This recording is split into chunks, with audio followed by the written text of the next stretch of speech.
guiding people to buy, guiding people to buy.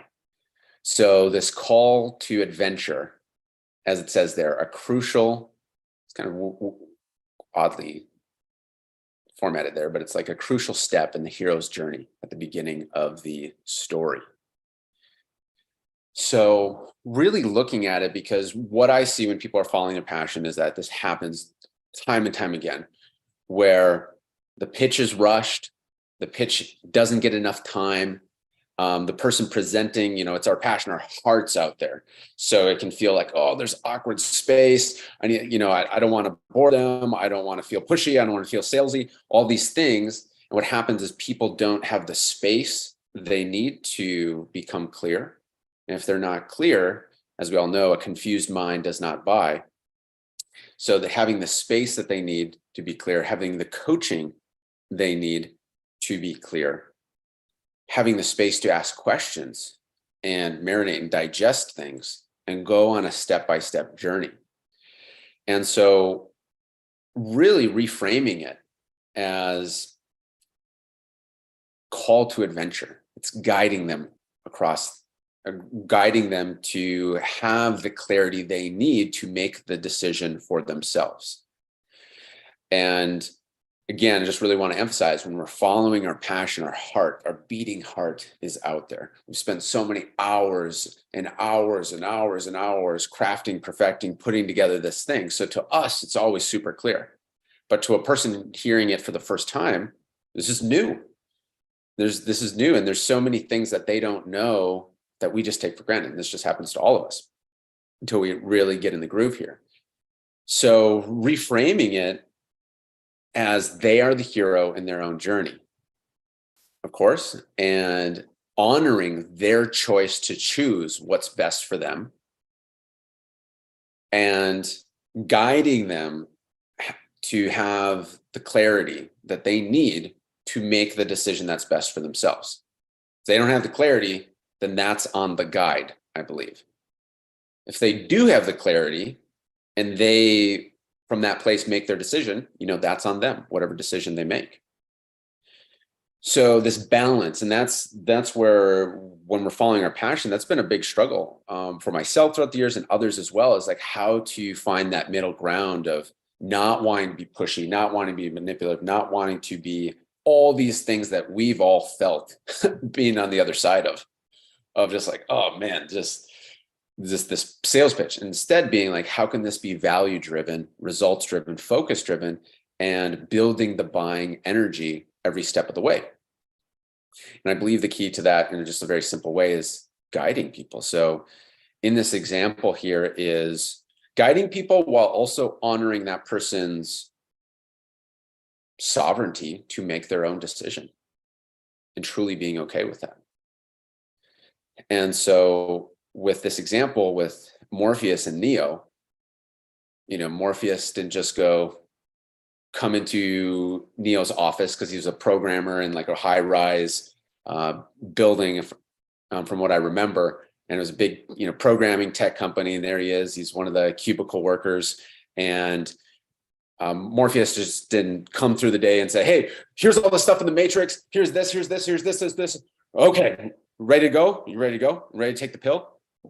Like, no, it was actually like a step-by-step process of guiding him to first see. Neo had questions. Neo felt like there was more to this world than he was seeing. And with those questions, he first followed the signs to meet Trinity, followed the white rabbit. And then from there, she guided him to Morpheus, and they had a conversation, I believe, on the phone. And throughout this process, even when they first met in person, I believe that, what did Morpheus say? He said, I can only show you the door. You are the one that must walk through it. And so what he did is showed him step by step with time. It wasn't rushed throughout this, even though there was urgency. Because the agents were pressed to try and get to Neo first. So there was very real urgency and the stakes were high. And at the same time, piece by piece, giving Neo the information and also the space, the clarity they need to truly make that decision, because they know in this story that if If Neo doesn't make the decision on his own, then when he wakes up out of it, the mind rejects it. They reject it, and then they lose the person. They talk about that. So it's so key that the person truly decides what they do. They own their decision. But a person can only truly decide once they've been walked through to have the clarity of what is the deal. Because if Neo doesn't have that clarity, he'll always wonder. Even if he goes back to sleep, he'll always be wondering. It's gnawing at him. And what does Morpheus say? He says, like a splinter in your mind that won't go away. Always that question. I think there's more. I think there's more than what I'm seeing here. And just like, so when the person's buying the program, they're there for a reason. You know, the old school sales, it's like person does not go on the lot lest they want to buy. You know, the person does not go on the webinar unless there's something there that's drawing them. And so guiding them through and giving them the clarity they need. And another thing, that analogy that came through this week too, is it's, you know, to go from the Harry Potter analogy, Harry Potter learned of his magical abilities, just like on the webinar, you know, the prospects learning about this new world for them, and they're getting value, they're getting tangible takeaways if it's done right. And at the same time, does Harry learn he's got some magical abilities and then it just ends there? No, it's like he spends 7 years in Hogwarts, training, learning, everything each new year, each new adventure. So when it comes to presenting the program, that's the journey that's going on. It's like, yeah, you can have some magical abilities, but year 7 Harry was very different than, you know, year 1 Harry, or even Harry before he even showed up at Hogwarts.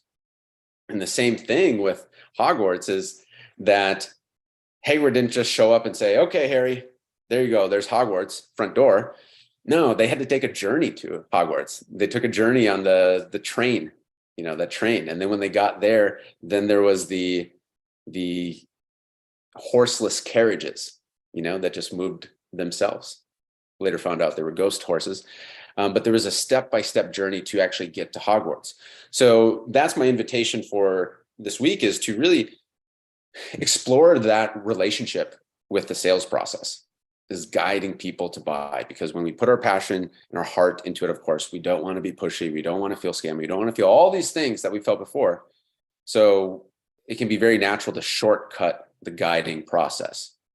So to really look at this with the wonder, with the eyes, with the excitement of like, okay, Harry, you know, Ron, Hermione, they're going to their first, they have the opportunity to go through this whole world for themselves. And of course they got to want it. And so what's the clarity they need? What's the space they need? What's the slowing down? What's the coaching question they need to get the clarity? And it's just like, imagine Dumbledore speaking to Harry. Dumbledore's got all this knowledge and all this stuff. So it's like, how to let them have the space to have the clarity that they need.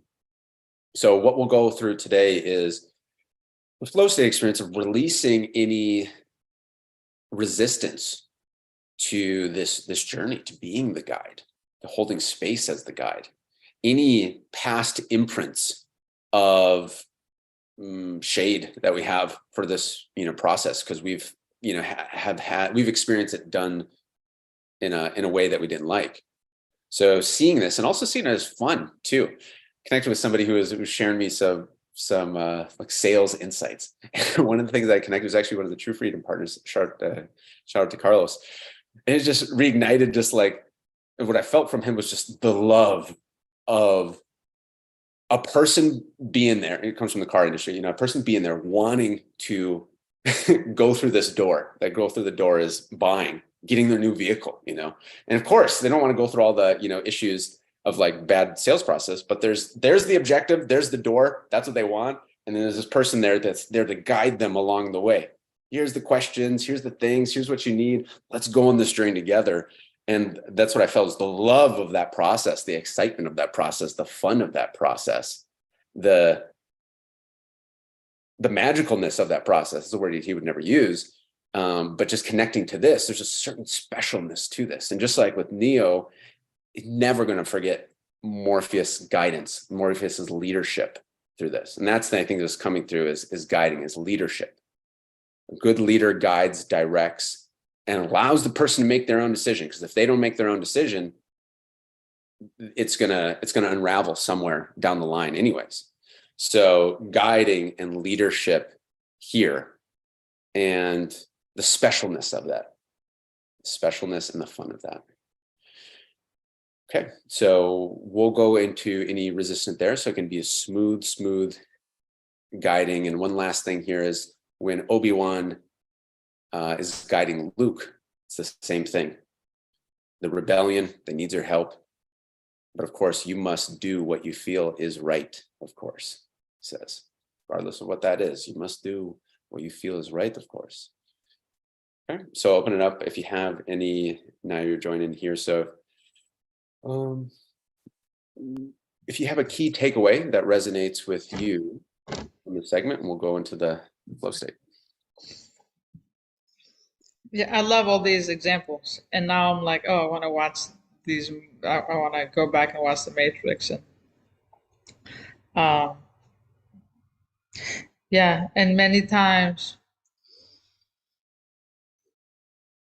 as leaders, we think we know what they want, and we might shortcut like the guiding process. Mm. So what part should we not, like, we need to take a step back and, what should we not shortcut? What do they really need? Give them the space they need, right? To make the decision. And do they have, were we clear in the guiding process, in the sales process? Mm. That was good. And the clarity is on me as a leader, it's not on anybody else. Mm. Mm-hmm. Fantastic.